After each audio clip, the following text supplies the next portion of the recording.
lines, airports, and telecommunications. So in order to solve the problem of lack of infrastructure, we need to amend these restrictive provisions in the Constitution. However, I would like to leave to my colleagues in the business and economic community to further expound and elaborate on the economic benefits of removing these restrictions in the Constitution. What I would like to dwell on is the national security aspect of the need to amend these restrictive provisions in our Constitution. Because the President himself has stated that on his remaining 2.5 years in office, China is the top of his mind. What I contend is that we need, if China is top of his mind, we need to strengthen national security, and we can only do that if we remove these restrictive provisions in the Constitution. First of all, it's important to national security that our strategic infrastructure be modernized. We have seen after Yolanda how our decrepit infrastructure has hobbled our government. Telecommunication facilities were down. It was very hard to bring goods to Leyte.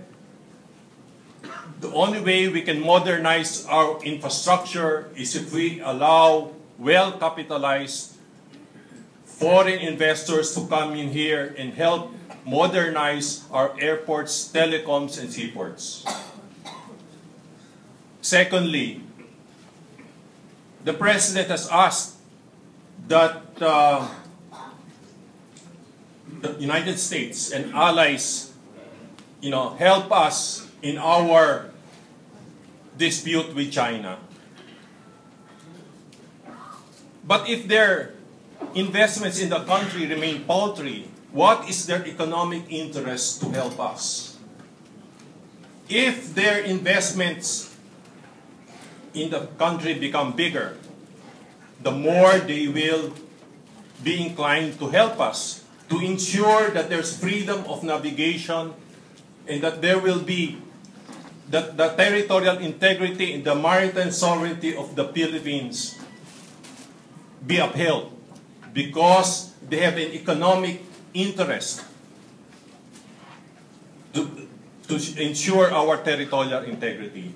So I think it is important that we open up our country for foreign investments in order to strengthen us in our fight to defend our territorial integrity. Third, there is the matter of the Trans-Pacific Partnership, which is the foundation for the U.S. repivot or rebalancing toward Asia. In order for us to join and become a full member of the TPP, which is a free trade agreement among the Pacific countries, we need to equalize treatment with foreign investors. We need to amend our Constitution to allow equality between foreign and local investors. The Trans-Pacific Partnership is a strategic initiative. Even Japan, which had its rice farmers objecting to membership in the TPP, has agreed to join because it sees this as a strategic initiative in its possible conflict with China. So again, a matter of national security, we need to join TPP. If you're going to, so it's not only the economic benefit involved in joining the TPP, that we must amend our constitutional restrictions on the provisions in the Constitution, the ownership provisions. Fourth, right now, these constitutional restrictions result in what economists call adverse selection. This means that only foreign investors who are willing to use dummies or creative legal maneuvers are willing to invest in this country. So we are at danger that even triads or foreign criminal gangs can use dummies to get around these constitutional restrictions and establish businesses in our strategic industries. Let us face it.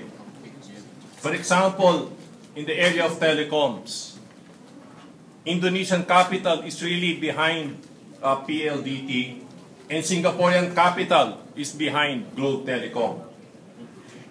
However, even their investments in these companies are at risk because of the Gamboa decision in the Supreme Court. The Carpio obiter in the Gamboa decision states that even preferred stock must be subject to the 60-40 rule. Now, do you think that these companies will keep on reinvesting capital to modernize our facilities, our infrastructure facilities, with this sword of Damocles hanging over their heads?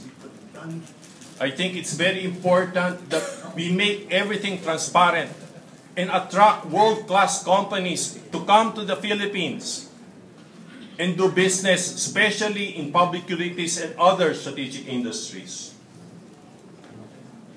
The fourth reason why it's a national security concern is because the Bangsamoro Peace Agreement, I think, the basic law, will be helped if foreign investments will be allowed, will be liberalized and opened up, so that other foreign investments can flow into the Bangsamoro Autonomous Region to help them achieve economic prosperity under autonomy.